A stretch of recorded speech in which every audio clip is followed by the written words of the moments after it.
Alhamdulillah lancar.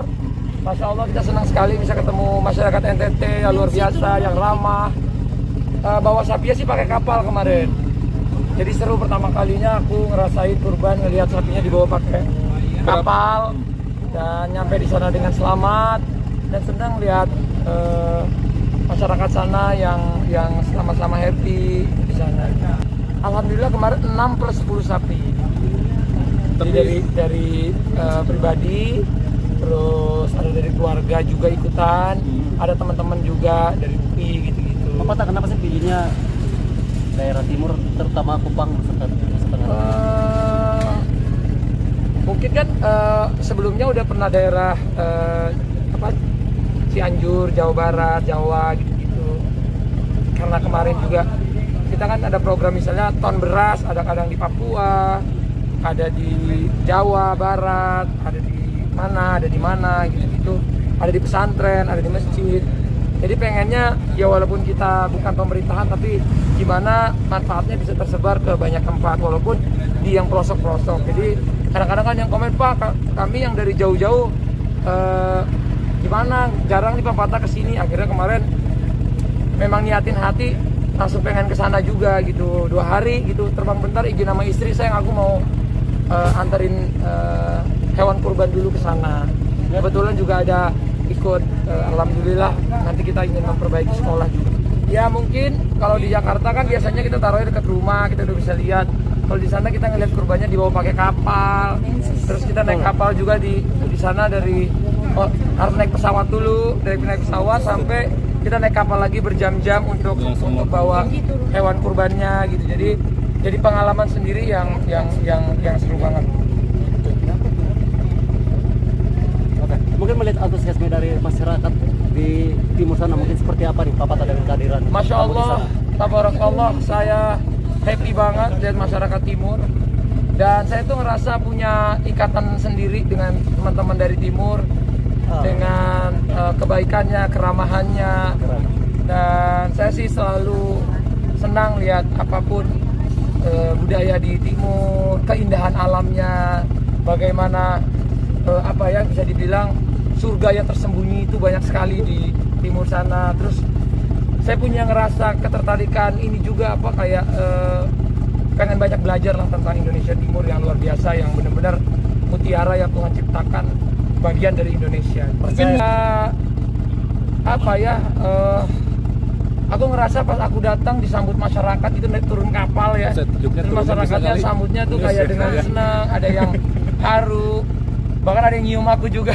Walaupun aku kaget, wah ini seseneng ini masyarakat sini, padahal di pulau itu pun nggak ada sinyal gitu ya, tapi mereka nyambut aku segitunya, dan happy banget lah aku. Dan sampai aku pulang juga anak-anak sekolah di sana yang insya Allah kita bisa ikut memperbaiki sekolahnya, mereka ngerasa waktu aku lambaikan tangan pas pulang, aku ngerasa mereka seneng banget, teriak-teriak, makasih Bang, ini apa, semuanya membuat aku banyak haru lah. Makanya aku selalu seneng kalau ke Indonesia. Alhamdulillah, bukan Indonesia Timur aja, tapi ini yang ketiga insya Allah. Oke. Semoga nanti ya mungkin setahun ada yang masjid, nanti yang berikutnya sekolah lagi, habis itu masjid lagi. Jadi bukan hanya tempat ibadah tapi sekolah, walaupun kan sebenarnya kadang udah ada sekolah yang terbantu juga, tapi kita coba cari sekolah-sekolah yang masih membutuhkan, walaupun yang nggak bisa semuanya, tapi pelan-pelan apa yang kita bisa kita coba lakuin.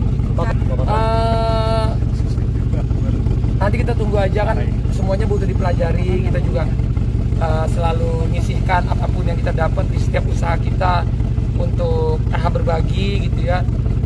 Semoga dari duit-duit berkah ini bisa kita salurkan dengan baik gitu ke seluruh Indonesia. Apakah Bapak yang kita mampu ya, yang kita mampu. Apakah memang Bapak merasakan bahwa Indonesia Timur itu masih merasa terdiskriminasi dari segala aspek? Enggak juga sih, Indonesia Timur tuh menurutku keren, semuanya baik, tapi memang kadang-kadang ada yang tag-tag aku gitu, Pak Patah nih ada sekolah ini, Pak Patah ada sekolah itu.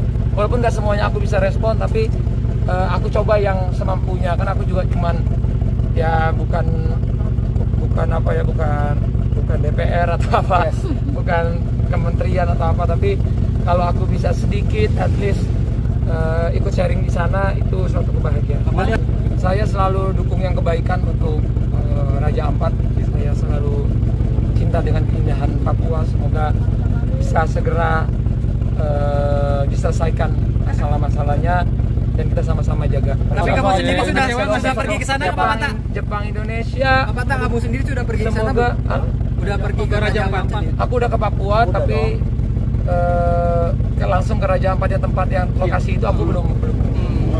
Oke, kalau Indonesia Jepang, yang pasti saya dukung Indonesia. Walaupun ini di kandang Jepang, nggak akan mudah karena saya yakin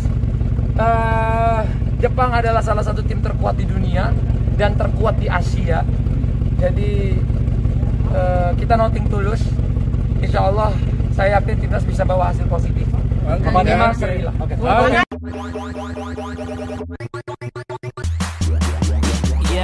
Let me do that. Atta Halilintar kembali mencuri perhatian publik. Bukan soal konten atau dunia hiburan. Kali ini sang YouTuber ternama angkat bicara soal proses kurban yang ia lakukan di Nusa Tenggara Timur.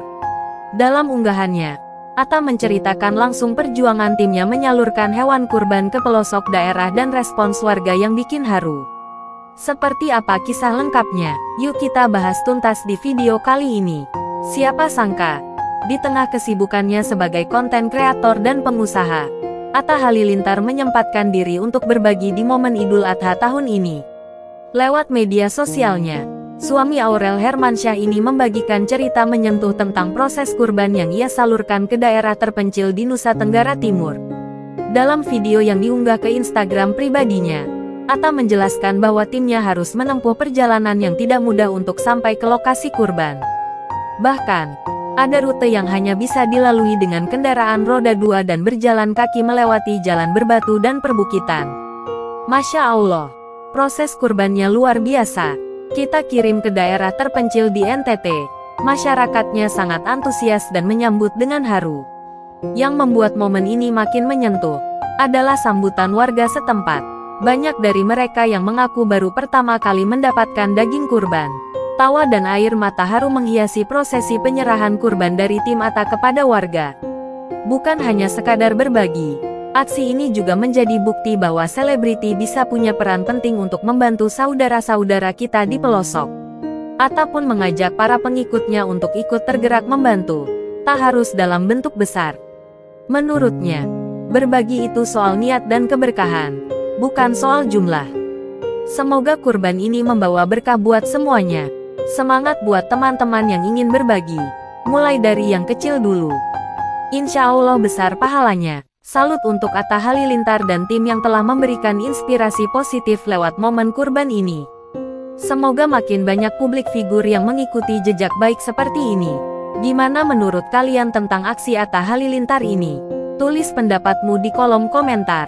Ya, jangan lupa like, share, dan subscribe biar kamu nggak ketinggalan update seputar gosip dan inspirasi dari dunia selebriti lainnya.